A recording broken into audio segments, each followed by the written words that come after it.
Nicole কিথের পরিচয় ২০০৫ সালে loss অ্যাঞ্জেলেসে একটি গালা অনুষ্ঠানে। এক বছরের মধ্যেই বাগদান এবং ২০০৬ সালের জুনে অস্ট্রেলিয়ার সিডনিতে বিয়ে। নিকোল ও আরবানের ঘরে রয়েছে দুই কন্যা, সানডে রোজ ও ফেইথ মার্গারেট।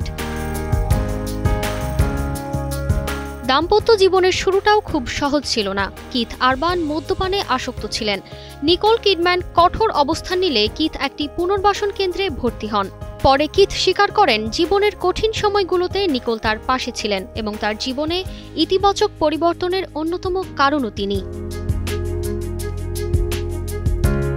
এই বছরের জুন মাসেও ন্যাশভিলে একটি ফুটবল ম্যাচে একসঙ্গে দেখা গিয়েছিল নিকোল ও কিথকে। মে মাসে একাডেমি অব কান্ট্রি মিউজিক অ্যাওয়ার্ডসে কিথ আরবানকে সম্মান জানানো হলে নিকোল পাশে দাঁড়ান। সেই সময় তাদের ভালোবাসায় ভরা মুহূর্ত ক্যামেরায় ধরা পড়ে। বসুন্ধরা টিস্যু অশুদ্ধতার বিরুদ্ধে এক বিন্দুও ছাড় নয়। নিকোল কিডম্যান এর আগে ছিলেন হলিউড তারকা টম ক্রুজের স্ত্রী। তাদের সংসার টিকেছিল ১০ বছরেরও বেশি সময়। সেই দম্পতিরও রয়েছে দুটি সন্তান। তবে ২০০১ সালে সেই সম্পর্কের ইতি ঘটে। ২০২৪ সালে ফোর্বস নিকোল কিডম্যানকে বিশ্বের সর্বোচ্চ পারিশ্রমিক পাওয়া অভিনেত্রী হিসেবে তালিকাভুক্ত করে।